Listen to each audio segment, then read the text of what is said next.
which reminds us all on the importance to double our efforts through greater international cooperation to ensure we as a nations individually achieve the sustainable development goals for reducing poverty, improving the quality of education, addressing the adverse effects of climate change, and promoting partnership and inclusivity in all our actions at home.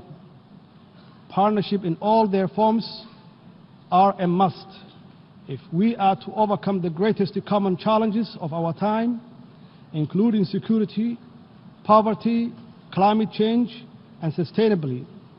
In this globalized world, no nation, no matter how strong or prepared, can individually stand alone against the tide of global challenges which require common action and coordinated multilateral responses.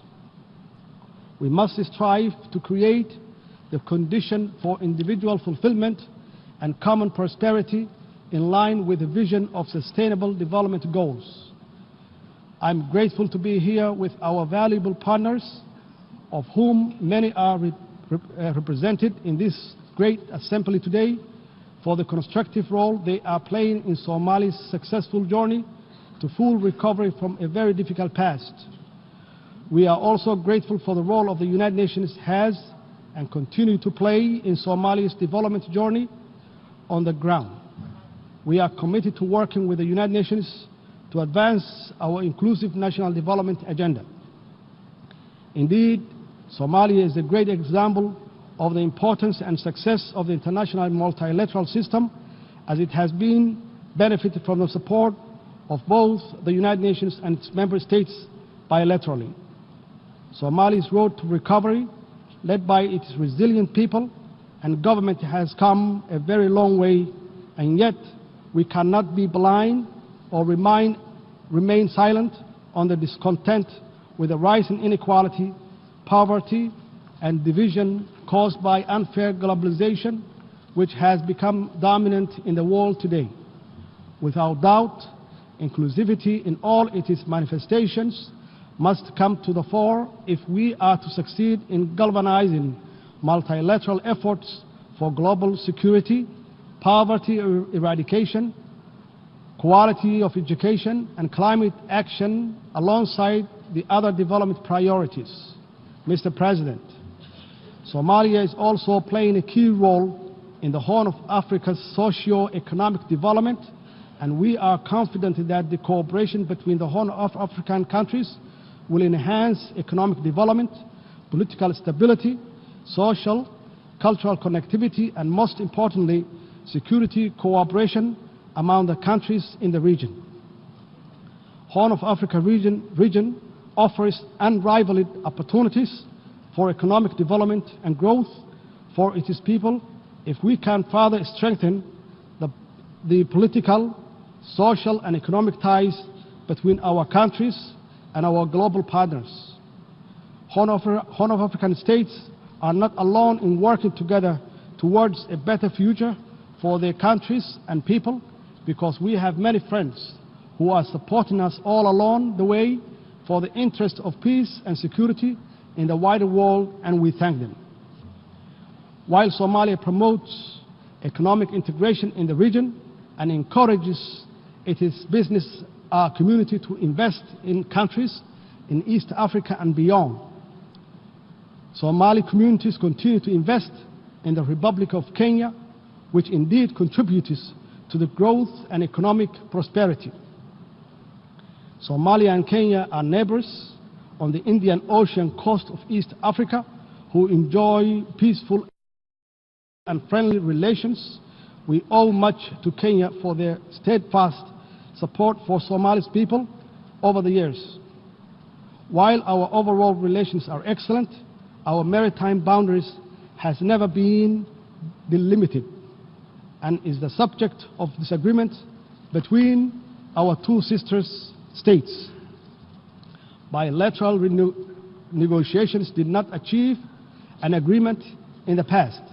In order to obtain peaceful and equitable settlement in 2014 and in conformity with international law, Somalia instituted proceedings before the International Court of Justice, the highest legal authority of the United Nations.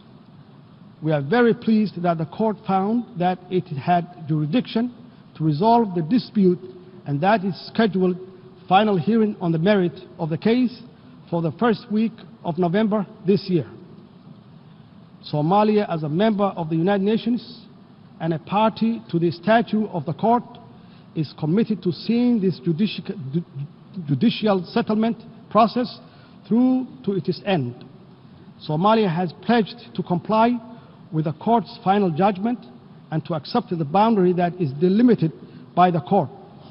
As a matter of international law, the court's judgment will be binding on Kenya as well. And we trust that when that judgment is issued and the boundary is established, a lasting settlement of this long-lasting dispute will finally be achieved. In addition, on September 3, 2019, Peace and Security Council concluded that African Union is not empowered to intervene this case before the court. Mr. President, I would like to further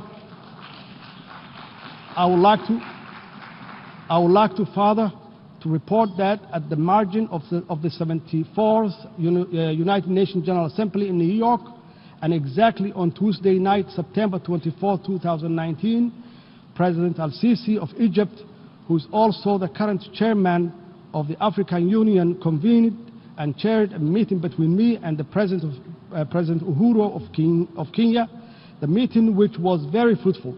We agreed to restore our good brotherly relationship, strengthening the diplomatic and political cooperation. We further agreed to leave the maritime dispute between the two countries to be resolved by the International Court of Justice. Somalia is committed to maintain good relationship with Kenya. Mr. President, the Somali government is strongly committed to its ambition and enabling peace building and state building agenda, and we are making clear strides toward achieving inclusive politics, strengthening democracy, and constructing the very rights-based national institutions that are the pillars of strong societies. I am proud to report that we have held successful regional elections in some federal member states in the build-up to the planning national parliamentary and presidential election in 2021, and we are determined to facilitate the success of this process through an inclusive electoral bill, which voter registrations and better public awareness of the importance of inclusive politics and national progress. From all this, it's clear that Somalia is a historical example of reform, resilience, and people-driven progress and recovery. Today, our national discussions focuses on how to deliver inclusive politics, public services, financial and economic reforms, growing the economy, good governance, advancing regional cooperation, and how to finally defeat the threat of Al-Shabaab terrorism organizations with our valuable partners at home and abroad. Security has been our government's focus and greatest public expenditure since taking office, because everything else, including poverty eradication, quality education, climate action, depends on it. We, alongside our international partners, are working tirelessly to rid the last pocket of violent extremism and their terrorist activities from Somalia. This task is by no means easy because of the violent, cowardly, and opportunistic guerrilla tactics Al-Shabaab terrorist uses, including bombing innocent civilians and private businesses. However, with our holistic strategy of de-radicalization, successful military offensives, the recovery of territory from Al-Shabaab, and the strengthening of Somali National Army and security capabilities, we are confident that our joint efforts with AMISOM and other international partners will bear fruit for Somalia, its people, and for the region and the global stability. We are building a well-trained armed force and right-based security and accountable institutions to take over the responsibility of securing Somalia. Our government, in partnership with AMISOM and other key international supporters, is working hard to achieve this through transition plan in line with the national security architecture. In this regard, I wanted to thank the brave Somali security force, men and women, all the troop contributing countries of African Union, with AMISOM and all our international partners that support the security operations in different and important ways. By no means are these comprehensive reforms easy, but with commitment and absolute determination, we have biometrically registered all the Somali National Army, and the human resources audit of the wider security sector in its entirety will be completed shortly. The biometric registration enabled the government to eliminate ghost workers, assess operation readiness of the security personnel, and make cost saving that will be used elsewhere to further strengthening security for the Somali people. I'm convinced that Somalia's successful security sector reforms will provide us with the best possible security apparatuses to safeguard the well-being and the progress of Somali people. Mr. President, indeed, quality education liberates, empowers, instills hopes, and unleashes the great dreams, ambitions, and innovations that will create a better world for all of us. All development anchors on education and most certainly galvanizing our multilateral efforts for any development anywhere must start with national and international support for education in all its forms. In Somalia, a key symbol of our national recovery has been the enormous expansion of education provision across the public and private sector in all stages of learning. We fully understand the need to encourage, support, and build on the existing public-private partnership model of education delivery with its strong oversight by the federal government. Despite our difficult past, today the design and delivery of quality education and its governance and delivery framework is the most crucial education objectives we set as a government. This is critical for our young generation to catch up and even perhaps leapfrog in order to compete in globalizing economy and benefit from and contribute to achieving the sustainable development goals by 2030. Given the importance of quality education to Somalia's peace building and state building processes, as well as its overall development, our government has embarked on an ambitious reform program which aims to expand access to education for our children, adolescents and youth, including those from marginalized communities, the disabled, and girls and women. We are focused very clearly on improving the quality of learning outcomes, especially at early grade levels for all learners. We are also committed to increasing enrollment rates, ensuring the market relevance of learning opportunities to sustainably grow the economy in creating much-needed jobs and injecting further confidence in our people and country's prosperity and prospects. On the practical note, the Somali government is in the process of developing an inclusive and relevant national curriculum alongside rehabilitating all public schools while working hard to establish technical vocational schools and invest in the next generation of teachers and leaders in our schools. For the 5th year in a row, Somalia held the national exam successfully, and most of our students, including those that had disabilities such as blindness, participated and succeeded. We are proud of them. We are proud of them all, and will continue to improve their learning opportunities and employment prospects through better policies, stronger partnerships, accessible facilities, and educational leadership. To strengthen quality education globally, we must all share good practices, transfer successful policy, and make the necessary link between education, opportunities, and international peace, security, and development. Mr. President, Somalia is very committed to improving the status of the country's environment and to promoting community resilience for both present and future generations. Somalia has taken major steps in instituting environmental management authorities to implement changes on the national level. The establishment of the Directorate of Environment and the Climate Change within the Office of the Prime Minister, for example, is a step in the right direction, and we are confident that the Directorate will effectively lead the development and implementation of environmental regulations and policies. This is evidence of our commitment to climate actions for a better, cleaner, and inclusive, prosperous environment.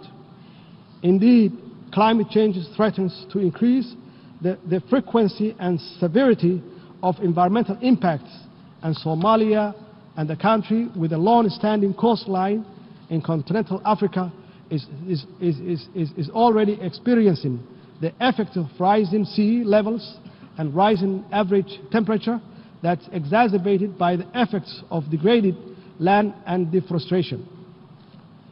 The 2017 drought in Somalia had significant impact on the environment, economy, and natural resources sector, with ecosystem losses. The damage is estimated at an equivalent of more than $600 million. The loss in productivity of the natural capital indicates difficult times ahead of the livestock-based Somali economy, more so because as much as 93% of pastoral resources have been decimated and destroyed in some regions of the country. This has directly and indirectly affected the livelihood of the 6.2 million persons, about 60% of population, who depend on the pastoralism. Due to this vulnerability, Somalia's economy could take much longer to recover, given that it's continued to suffer the repetitive occurrences of climate-related hazards. The drivers of vulnerability and fragility in Somalia are complex and therefore requires comprehensive and long-term solutions for integrating sustainable natural resource management and a global environment agenda in Somalia's recovery and national development plan.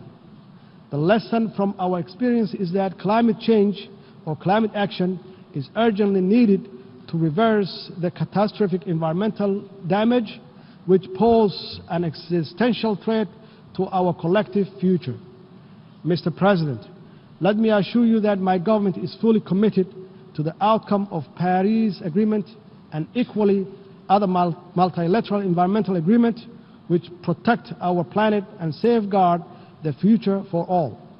In this regard, we strongly urge the full implementation and enforcement of United Nations Security Council Resolution 751, which requires all member states to take all necessary measures to prevent the direct and indirect import and export of charcoal from Somalia. This will not only save the environment but deny the international terrorists as a source of terror financing, which they depend on to hurt the innocent and most vulnerable people in our society. Mr. President, poverty is one of the greatest pain a human, a people, a nation can suffer. The government of Somalia is working hard with its people to build a more sustainable future free from poverty with strong social protections. Today we are on the verge of completing an inclusive 9th National Development Plan, which will guide the national strategic policy and framework for eradicating poverty in Somalia. The process of conducting the National Development Plan was inclusive, participatory, and it promotes accountability, transparency, and common responsibility for future implementation. Our approach to eradicating poverty is to create economic opportunity for our people, and to do this, we are engaged in ambitious and successful fiscal and economic reform programs guided by International Monetary Fund, the Staff Monetary Program, to achieve debt cancellation by early next year through the High Indebted Poor Countries Initiative, HIBIC. According to the IMF, our performance to date has been strong, and we have achieved much in a short space of time. We continue to raise domestic revenue, improve national budgeting processes, make our financial system more secure and transparent, while instilling fiscal discipline in our national operations. We are working closely, both bilaterally and multilaterally, with all our key partners and stakeholders, including the Somali people and the international financial institutions, to secure debt cancellation for Somalia. Achieving this will allow Somalia to get access to valuable and much-needed concessionary resources that will complement our national domestic revenue mobilization to cover the cost of eradicating poverty, improving public services, including quality education and security, and taking effective actions to safeguard our future against the scourge of climate change. Alongside economic and fiscal reforms, our government has championed a zero-tolerance approach of corruption, so that every dollar is spent on the public goods. If we are to eradicate poverty, we cannot afford to lose a cent to corruption. Accordingly, we must always ensure value for money in public expenditure and tackle corruption head-on. This is why I signed the historic anti-corruption bill last week, and my government is determined to deliver on its content for the people of Somalia. Mr. President, let me conclude by reiterating Somalia's strong support for galvanizing multilateral effort for poverty eradication, quality education, climate action in all its forms. In this globalized age of uncertainty, common threats and opportunities, we must all be in this together to achieve common progress and inclusive prosperity. Our global journey to sustainable development may be long, but every step we take together will be rewarded with a stronger society, a more equitable and connected world, and a community of nations is strengthening and empowering through this collaboration. I thank you, Mr. President, and I thank you all in this assembly.